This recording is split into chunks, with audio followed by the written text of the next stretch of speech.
We got the Cursed Trials. We got the winners rounds for you guys. That's why you guys seeing Trump again. That's why you guys seeing Thijs again. And of course, joining me is Kibler. How you doing? I'm doing pretty good.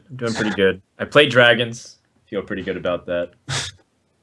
And I put crush in my decks. Because I'm a hipster. Yeah, but the other guys don't know what they're doing with their warrior decks. I mean, it's kind of like I kind of like the idea of just playing dragons in my decks, just because golden monkeys.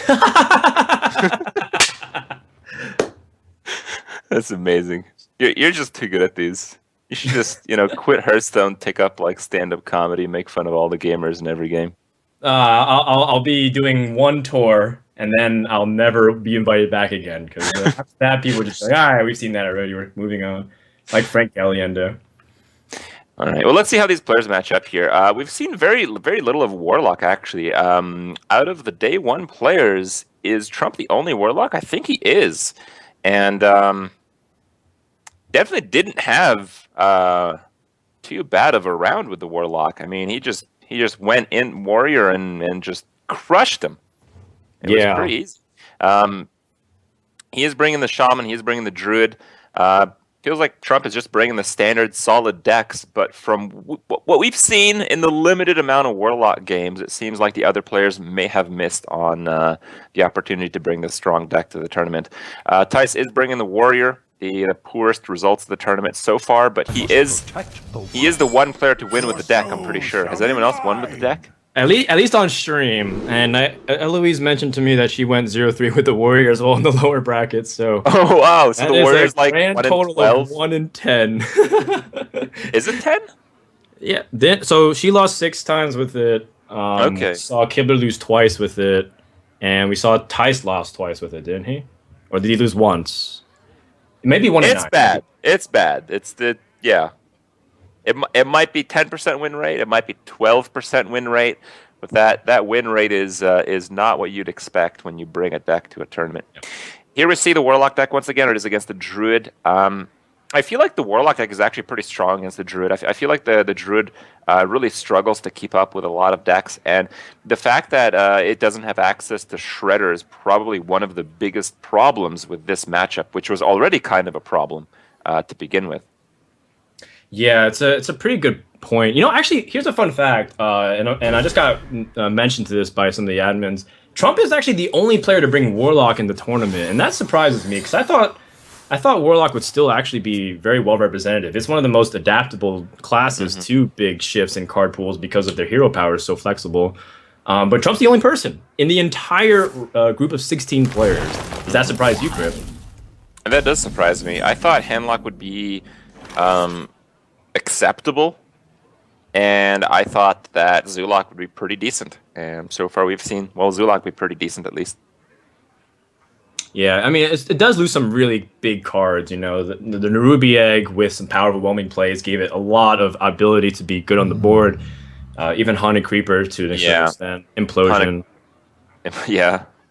There's a lot of unfair cards that Zulak lost, but I think it's still got plenty left. Sure thing. One thing also to note too is that Trump for a while was a big fan of the Void Caller Demon Zoo for a while, but you even lose that because you can't play Void Caller into stuff. You lose Mal'Ganis as well. I wonder how good this is though, because traditionally the Warlock was very good against the Druid, so it's just very powerful tool that you have as the Druid, as the Warlock player, to be able to seize tempo commandingly against the Druid, and you build up reasonable sized boards that they can't fight back against you easily. But without some of those tools, maybe it becomes a much more fair matchup for the Druid. It'll be pretty tough for the Druid to win overall, but the Druid is always capable of very unfair plays, as we've seen so far.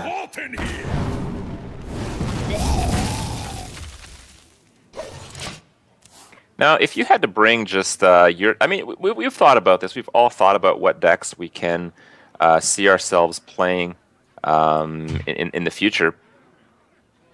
I'm kind of curious, what would you bring to a tournament like this, Fredan?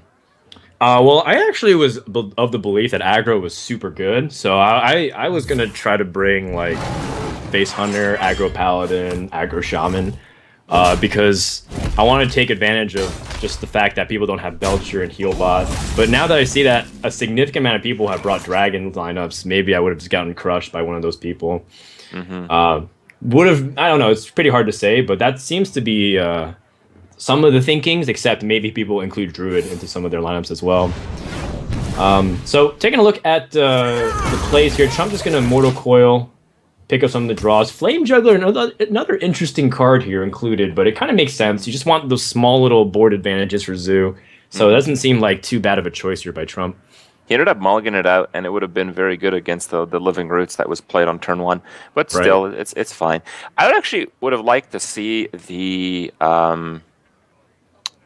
Dark Peddler instead of the Juggler last turn, because any big minion that's played here will have to be answered by the minion played on the prior turn. So I think delaying the Juggler one turn while it pushes for less like damage, I think is going to be a better 2-turn board pressure play. Yeah, that makes a lot of sense too, because the board pressure is ultimately what snowballs things. That's what gives Druid the ability to Savage Roar and maybe even win back the board. That's what gives Zoo the entire ability to close out games behind Doomguard. Well, there could be a merciless onslaught of juggles. Yeah, it could be Flame Juggler, that's 2, and Peddler's 1, and then coin out a 1-drop for another 1. And that 1-drop could be a boar for 2. A Stone Tusk Boar, right? Another reappearance. That's a good start, but so far. Not bad. It's getting hot in here. Let's go. Another ping. Oh! Is he gonna try for it? I think he's gonna try for it, and he's going face no matter what. And you can't give up. There's no way you give him 5 damage here. Nope. Well, there's no swipe. Yet. No swipe. I mean, you're right. Usually when you're like, there's not this card, it ends up falling exactly the following turn. I think Wild Growth is actually a decent play here. The Druid of the Claw just trades the board, so you don't actually start winning, and you could get completely destroyed by a Power of Whelm. While if you do Wild Growth and Hero Power, you get rid of 2 damage on the board, but you can Ancient of War next turn, which is a really big deal. So I feel it's about as good of a tempo play, and whenever you have about as good of a tempo play and it involves Wild Growth, it's probably the time to make it. Yeah, it's a pretty good point. Druid of the Claw seems like it's a very easy way for you to fall super far behind. Power Overwhelming just gives you so much more mana to play with. And of course, we know in Trump's hand, it would completely blow Druid into like a really awkward spot here. Yeah. So I agree. And you know what? I mean, Thijs recognizes it too. This is like a hard call to make, because the very obvious play is like, well, I guess I just trade and play Druid of the Claw, right? But this is definitely like a more difficult thing to evaluate, when you stop and think about it as opposed to autopilot. But man, talk about having an intense board here. It's going to be a 9 power loaded up. Yeah, it's so hard for the Druid to deal with this. The Druid just has to start winning and never give up the lead. And that comes usually from Innervate and your opponent drawing badly. So neither of those things happen, and no surprise, Trump is ridiculously far ahead this game. If he has Owl, I believe that's lethal. But, oh no, he wouldn't have... Yeah, actually he would have enough. So, but he doesn't have it, so he's going to try to evaluate if he just wants to get through this. Kind of like the Peddler over the Dark Iron. So many possibilities. You can do Peddler, Power of Whelm on a 2-attack guy, play the 1-drop that you get from Peddler, Soulfire, discarding the Dark Iron, then you tap. Yeah. You might even get another Power of Whelm to just directly pick up a really easy trade there. I don't mind. I mean, the Warlock being at 29 is so huge as well. It basically means that the Warlock can tap as much as he wants for the entire rest of the game. Would you, pick Corruption if you had the chance? Because we can't see the Discover, but that'd be pretty funny if you just, don't have much of a better option, so you just play Corruption and just play Dark Iron Dwarf and just, pass. I don't know about that. think it. Yeah. Yeah, maybe. I mean, Flame Imp is still a great choice, but just one of those hypothetical situations. Yeah. I like pressing here. Druid just doesn't have a way to fight back. Mind Control Tech and Druid of the Claw is the way here. That is pretty good. He's not dead, and then he has a combo next turn, try to clear. But I feel that's still too slow. Yeah, it's definitely like a scenario where I think you're just barely alive, but you know, you can just get Doomguard off the top here.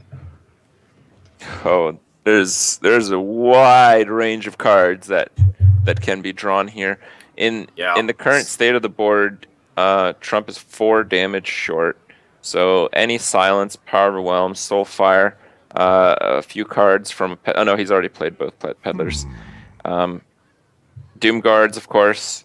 It could just be a double buff. It could just be Abusive and Dark Iron. No, that's not going to do it. It's not it. That's damage the other way. He needs just a little bit more juice. Argent Squire. Ooh, doesn't get it. Now, here's what I'm really curious about. Like, how do you want to trade this? Okay. Yeah, I feel like the Voidwalker is really good at shutting down Force of Nature clear.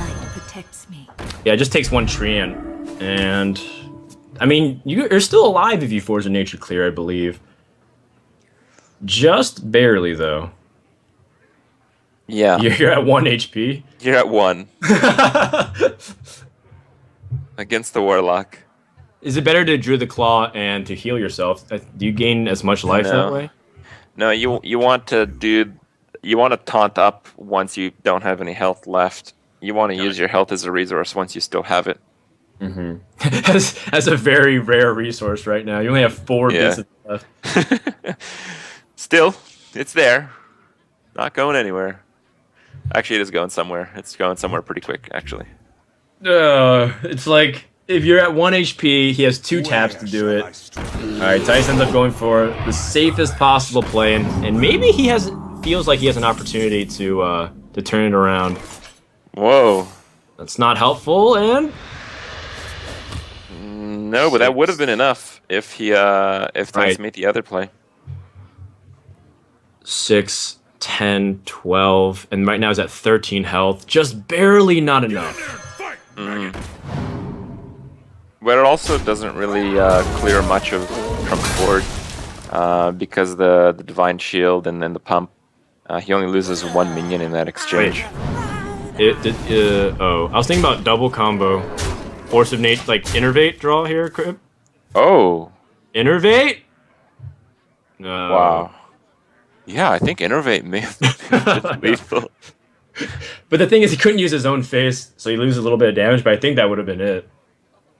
He'd lose 6 and 6, so he'd have 6 from the last tree, 7 from the guy. Yeah, he'd have 17 face. Yeah. It would have been lethal. Innervate would have been a lethal draw there. Oh, man. Is there any opportunity for him to draw something from Ancient of Lore to bring him back? Not unless it's like not even Mind Control Tech would save him. Would it not? What? If he steals a 3/4. What about Innervate Mind Control Tech? Yeah. Still think no, but...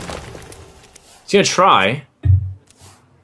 Oh, Innervate was the next card! It was 1 card off! Thijs realized, he's like, I had the chance! The dream was 1 card away!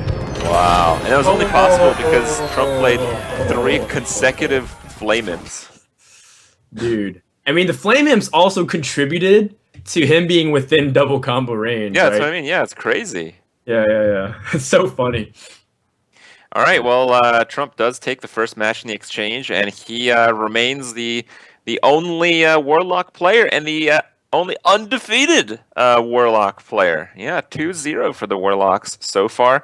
His other two decks are still quite standard.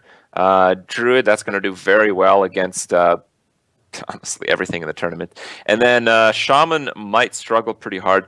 Thijs is actually in the winner's bracket on the back of denying Shaman a win with his Priest and then his Warrior, I believe. So Trump is really looking just to close out a win with the Shaman. That is going to be his biggest challenge. All right. Well, we'll see if he's able to do that. Thijs is going to switch gears here and go to his Dragon Warrior, a deck that's still had some, let's just say, unimpressive results for now, particularly against this class. Druid seems to be giving the Dragon Warrior fits, despite the fact that you are anticipating Druid in this format. This is like what you're expecting to be the most popular deck here. Yeah. Well, from these hands, we see Innervate in one hand, and we see a pretty clunky hand on the Warrior side, so I'm not feeling too great about this one. Yeah, right now it just feels like you're so imprisoned by the dragon synergies, right? It's like if you're not holding a dragon, you don't get the benefit of it, but then you'd rather have slightly better early game options than just holding on to stuff. So in some ways you're imprisoned by your hand, and that's the lack of consistency on the dragon part that frustrates so many players. Okay. What do you do here as the Druid? I mean, if this was not against the Warrior, you'd easily innervate out the Raptor. You can protect it with a Wrath, but you can't protect it from a Fiery War Axe. So. Yeah, and it just so happened that the Mountain Raptor is really good against that kind of board, but Drake is still not bad here, right? I'd like the Wrath a bit more. Okay. I feel like Drake, you're just kind of getting a bit too ahead of yourself. You don't really have a great turn 3 play if things go wrong. Okay. Oh, you mean if like they remove the Drake very efficiently? Yeah. Like slam execute or something? Yeah. I think here you might That's actually want to shield block. He's going to Axe. Okay. Ooh. Alright. So he really wants to start getting ahead of the curve of like removing minions. And it just so happens that if you wanted to play Mountain Raptor this turn, you would have lost it and then been able to develop something else instead. So, heads up play from Thijs. I think this might be a good time to Drake. And you can even coin out Living Roots if you want. The Mounted Raptor is going to get horribly punished. Looks like Trump will be able to counter with the Keeper, but I feel it's like a slow reaction, you know? Yeah, definitely. He needs a really good one-drop here for this to work. And that's not quite good enough, in my opinion. Yeah, you're looking for, like, Dust Devil. Mm-hmm. I would definitely prefer the charging Alstraza's champion than a 2/6 sub. Yeah, not to mention you lose the Blackwing Corruptor. Yeah. Oasis Snapshot. You're all... Yeah.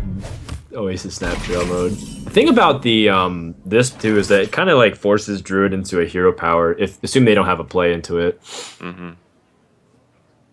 Like you mentioned though, that's going to be a Keeper of the Grove force because you don't want to innervate the Ancient of Lord just to lose tempo onto the board. Plus, it's turn 5, and you know what happens on turn 5 with dragon decks. You know that your opponent's holding a dragon because Alexstrasza's charge has gotten the activation. So just play very careful with making your opponent uncomfortable with their plays as well. Because right now, nothing's clean. Again, for health, it seems to be that really annoying sticky point for this Dragon Warrior deck. For all warriors from this point forward in Standard. Yeah, every single time. These Farseers may have been the difference in Thijs' Warrior deck, though. I think maybe we saw one other Warrior deck with a Farseer. But in general, I think they've been absent. I wield the power. Yeah, that's a good point. Like, I think Kibler favored more like Hungry Dragons and Crushes. And then Eloise favored more like Draconoid Crushers and Brawl. So it seems like there's just different ideas taken up by their own individual practices that really gave them the idea that this was good. And I think, again, I think Farseer does tend to lean towards being very reliable compared to some of the other stuff which can be pretty inconsistent. Hungry Dragon, for example, can give you something really good or really bad. The Weaponsmith, decent spot for it. I mean, you're not going to do much better than that. Ah, it's excellent, I think. You don't even have a weapon, so it's not like you have traffic with the weapons where you're jammed up by like King's Defenders or Fiery War Axe. I like it. And you have pretty strong board presence compared to your opponent. Yeah. From Trump here, we'll have to see the Azure Drake. Not much play otherwise. Ooh, he would have loved to have that this turn. Yeah, one card off from reducing not only Force of Nature Savage War, but also Swipe, and that usually allows you to play everything at 10 mana, so would have been Look pretty at that. bonkers. You need to come 4 damage. You just run the Weaponsmith. Yeah, That absolutely. extra little bit. If everything does 3, just add an extra 1 or 2. And you know what? That Twilight Guardian's sitting on the bench, but he is the secret MVP for making this deck work right now. Ooh, it's going to be hard to go through these Ancient of Wars, though. We have not seen Black Knight yet. Maybe on the second day. Maybe tomorrow we will see some. Again, today we are seeing only half the field play. This is a 3-day tournament. 8 players showing their creations and their plays today. And tomorrow, same start time. We will have the remainder of the players, and maybe there's a few interesting bits that we haven't yet seen that's possible in this format. Yeah, I'm sure there are, but we'll see if it's brought to the table tomorrow. Yeah, I wouldn't be surprised if that were the case. It seems as if the shield block here wouldn't guarantee anything significant. Man, Ancient of War just so beefy, man. How do you get past this efficiently? Yeah, You can't really do it. But you could just load the board. You could hypothetically shield block into like a dragon, and maybe the Twilight Guardian actually has an opportunity to introduce complicated board trades for your opponent as well.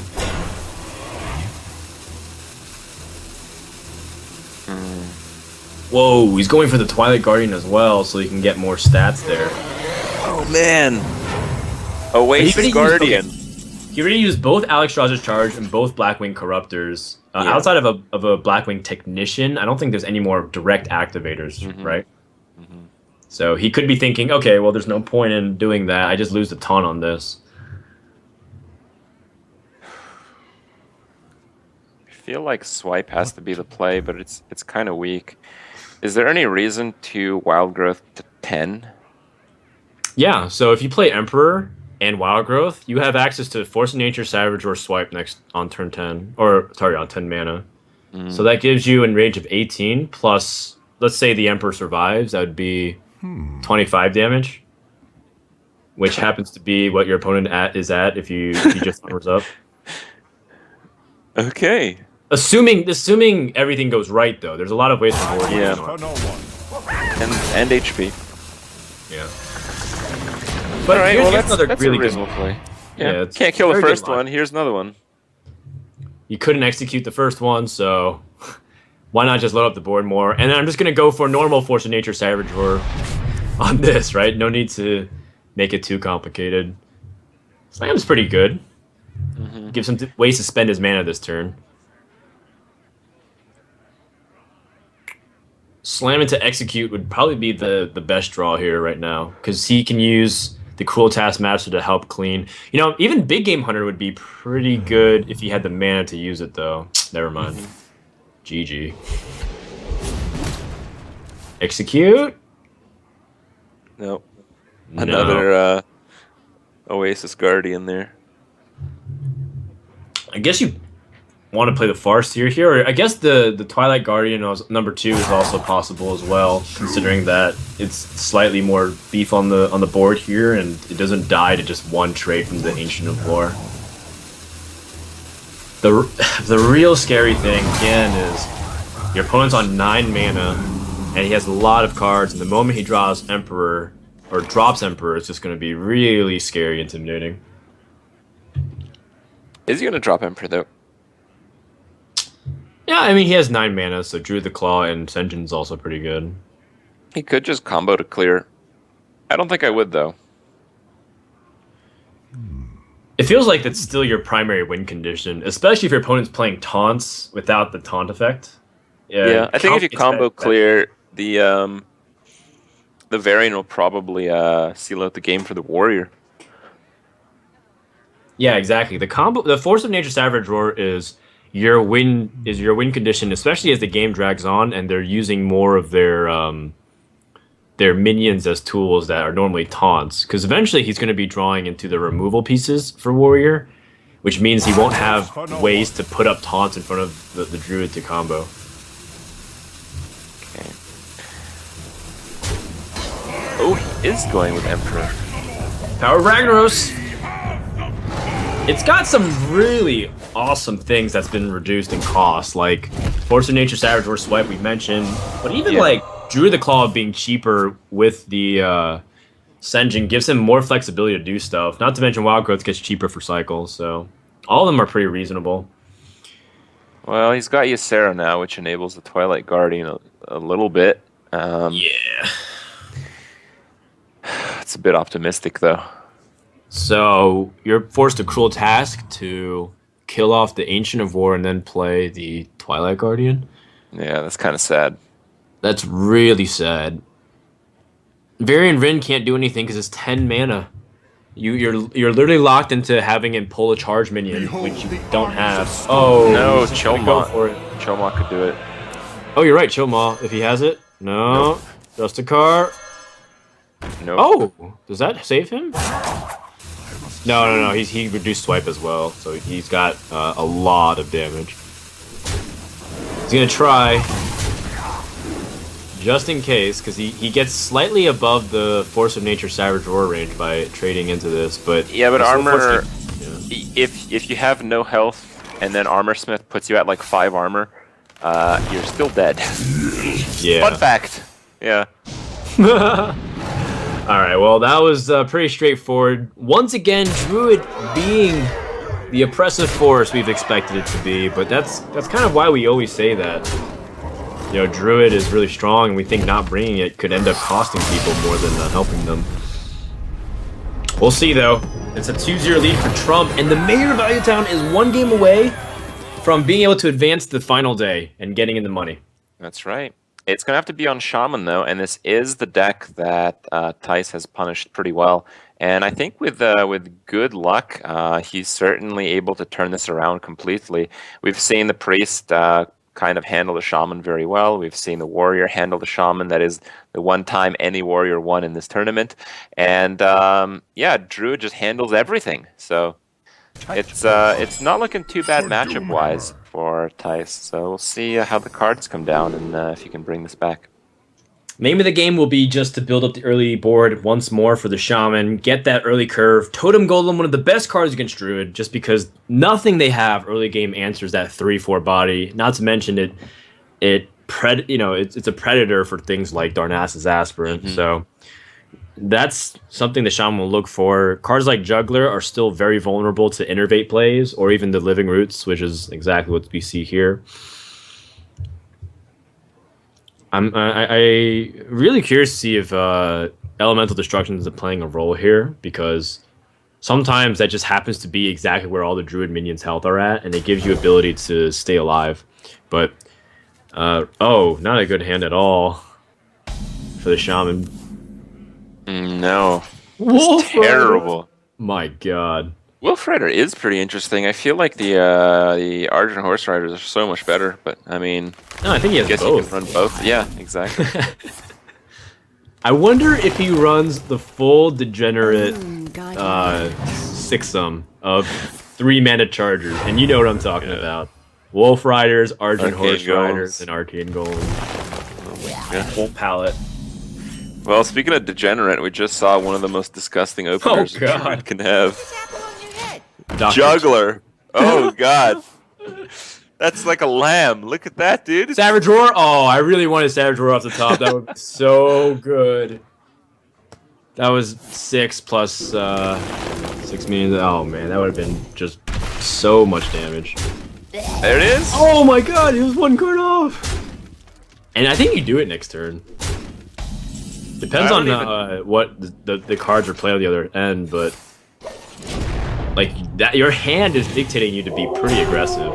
Yeah. Well, swipe is gonna just fit better on this board here.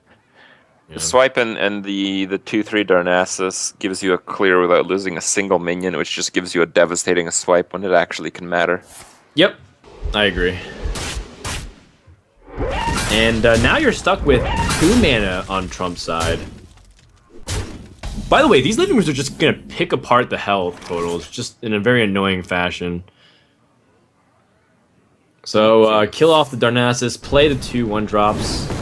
Yeah, this is where it can start coming back, but at the same time, the Shaman is almost out of cards, and he's done. Actually, he's done 0 damage, nothing. He's not even a dent in the Druid. He'll get life tap though. That'll help get some access to cards. But how much life can you trade off before he's reasonably just gonna die? All right, here we go. Savage Roar. 11 damage, not quite enough to really put within threatening range. I think I'd kill the 1/3. Yeah, I don't see why not. You're still pretty far ahead. Ooh, here's a way to start racking up damage pretty quickly though. Not if it misses the juggle. Oh, horrible if it misses the juggle. Oh, wow. Man. That's horrible. Yeah. And now that Wolf Rider dies, basically just being like a 3-mana rock fighter to the face. The rock fighter's better than that, I believe. Oh yeah, you can life tap there. Okay, not bad. Lets you squeeze it in. And Lava Shock. Oh! That's good. That completes the Lava Shock there. Yeah. You have to do it. You're so low on HP already. And I would like to mention that I believe the Druid will be at 30 HP at the end of this turn. The heal and hero power. Still 0. Well, you drew Keeper of the Grove, but that doesn't answer the board quite yet. He's just gonna Keeper the Face. More mana efficient play. I like it. He can also use the Farseer later on, either to heal his Ancient of War or heal his own face. A lot of flexibility there. I think the main idea is to make this play in order to not lose what you play next turn. Take 4, kill the Keeper. Die to Force of Nature the following turn. Oh, no way. Okay. Oh, he's gonna use the compromise play. Yep. Well, he's not if you're Force of Nature, but got some bad news. He has enough damage to kill an Ancient of War. It's 3 off right, the minion, 3 from Lightning Bolt, and then 4 from the Doomhammer. That's actually good. Yeah, that is playing the entire hand. You get to reload another Totem Golem. I mean, he's hanging in there. If Druid just keeps drawing flanks like Innervate, Wild Growth, I mean, those things don't really do much. Just 1/1 tokens for Violet Teacher. I mean, it's still possible, Crip. Not likely, but it's possible. No, I'm with you here. Oh, there we go. The bottom. Pay attention. But I mean, the Farseer definitely is also really painful because now you have to kill the minion on board. Right, but the Innervate would have actually been pretty decent, right? Because you could hero power and get a 1/1. You know, I mean, I think he's just gonna ignore the Violet Teacher, right, and just Lightning Bolt the 3/3, so then you can just hit face and go for it. That puts 7 damage up. That puts his opponent at 17. Oh no, he's killing it. Killing the Violet Teacher. Now, just like, oh, is it? Oh, you're right. Wow. Doesn't want even the Savage Roar possibility of dying. Wild Growth does absolutely nothing. The Savage Roar. Trump stays alive. I think you do it. There's no taunts in this deck. You might as well do it now and then hope to Wild Growth into like 1 damage. You can just hero power the face now, though, and do the same thing next turn. Can you? Right? If you hero power now, you still Savage or hero power the next turn and put him down on a 2-turn clock. But now there's this one opportunity. No. Is there Feral Spirits again? That's true. I think there is. I think he's only played one Feral Spirits. I think if he taps into Feral Spirits, he is okay. For now. I mean, there's a wild growth cycle to increase the Druid chances. Live tap of champions! Aww. Not quite. I was like expecting some pretty like ridiculous shenanigans. Where live tap is just nuts. Reddit highlight? Is that what you wanted? Yeah. I was ready, man. I was ready to bust out the hype train, but it's okay. It's okay. I mean, it's like very unlikely that he comes back, and honestly, it feels kind of like you just got robbed if you lose from that position. That's Thijs. All right. Well, Trump, he has to beat 2 decks. I think he's slightly unfavored in both matchups, but yeah, I think all he really needs is just a disgusting Tunnel Trog opener to beat either one of these. Well, that's not the disgusting opener you want. That's 3 of the heaviest cards in your deck. I think going second can be advantageous in some situations with this Shaman deck. Yeah. Yeah, definitely. If you get Tunnel Trog into Coin Feral Spirits and Priest just passes, that's just probably the best art you can ask for. Or even just like Trog, Totem Golem, and then like coin something else like Argent Horse, right? Like that's a lot of pressure on the board. Could be Tunnel Trog on 1, and then Totem Golem on 2. That's always fun. Yep, that's also a possibility. Still looking for an opportunity for Shaman to get like a guaranteed good turn 1 play, because Coin Totem Golem really forces you to top deck a 1-drop if you don't have it, and your best 1-drop usually is like Leopard Gnome. Because Finley still has application as later. It's like it doesn't really have application until you can hero power immediately. All right, well that Nefarian is going to be completely useless this game. No, it's not true. Come on, Wormrest Agent gets an activator. Oh yeah, okay, sure. If it's a 1/4 with no taunt, that card is just trash. But 2/4 taunt is really good. Yeah, it's going to do 1 extra damage to the Totem Golem. The Abusive Sergeant, though, is... That is brutal. Yeah. Oh my god, that is so brutal. Well, the 1 extra damage might matter because of Holy Nova a little bit later. There is the Tunnel Trog, but it's delayed 1 turn. Looks like Trump will have the option to do Tunnel Trog Lightning Bolt, overload himself for 1 on turn 4 for the Feral Spirit. Get the Tunnel Trog 4 attack. It's not looking like 1 bad turn, Crib. It's looking like 2 bad turns. Yeah. Shaman's coming off of Overload, so that gives them flexibility to play Argent Horse Rider. Turn 4, you have the Tunnel Trog, Feral Spirits play. Ooh, that's not Finley. bad either. But I like the Horse Rider now. I think one of the redeeming factors for Priest is Cabal Shadow Priest, so I think Horse Rider is the only reason it's not always the better charger on 3 is because of the Cabal issues. Yeah. It's definitely a good point. Okay, so Farseer is a pretty big draw, giving him some board presence. Yeah, something. I don't think you'll get cleared out here. This is one of the more resilient boards that you'll ever get as Shaman against Holy Nova. Yeah, but I think you could have played a bit more defensively against it, but it's still way good enough here. Like, what does Holy Nova do? Holy Nova...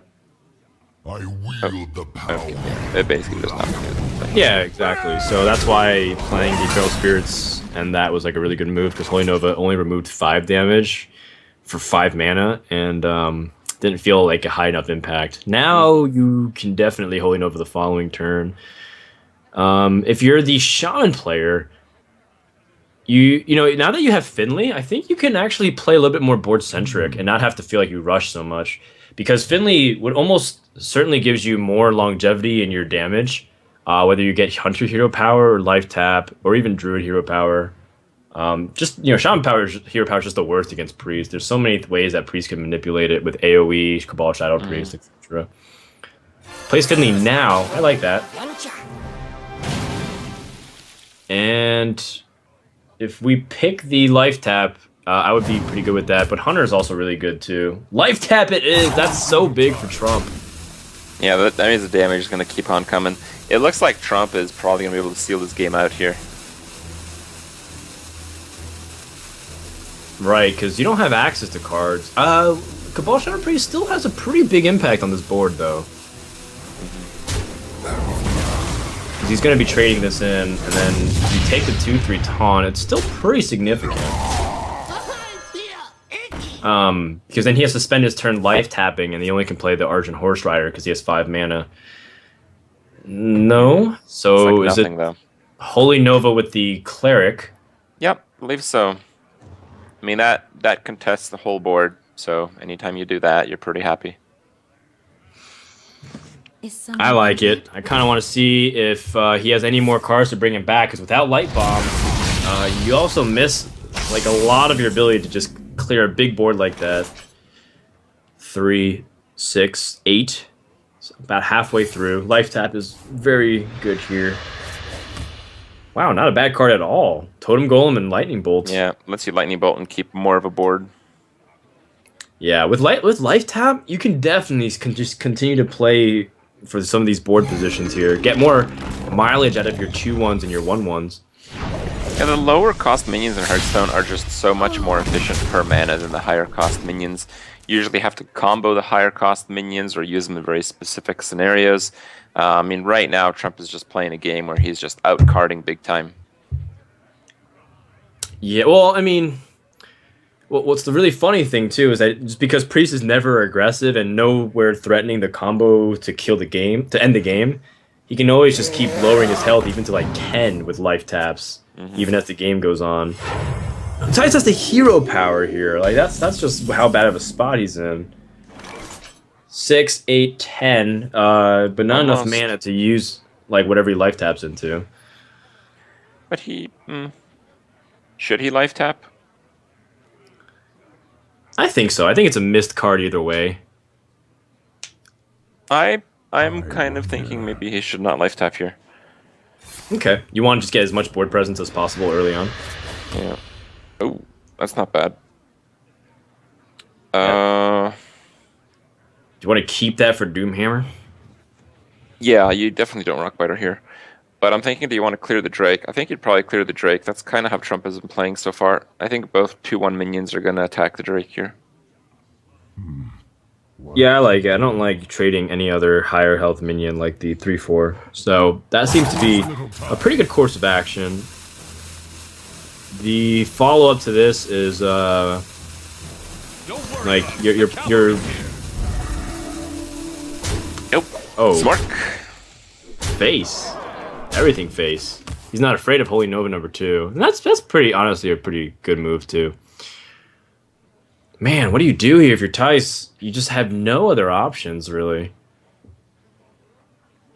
You have to Blackwing Corruptor. And then even if he heals in Blackwing Corruptors, he's still dead. Because of the 8 damage, exactly. Yep. So, I mean, he has to draw with as your Drake something. Agent? I'm more in the ballpark of Mad Bomber or something. I don't know. Mad Bomb, like somehow getting unstable ghoul magically from Nax Ramus, even though it's not legal, right? Yeah, something like that. Dude, dragons in general have so much potential, but they're just not drawing the early game consistency they need. I mean, it's really clear how much they miss cards like Zombie Chow to have early game presence on turn 1. Like Priest passing that much, not having impact onto the board at all. Just a victim of every single expansion when Priest just dies very early to some of these aggro decks.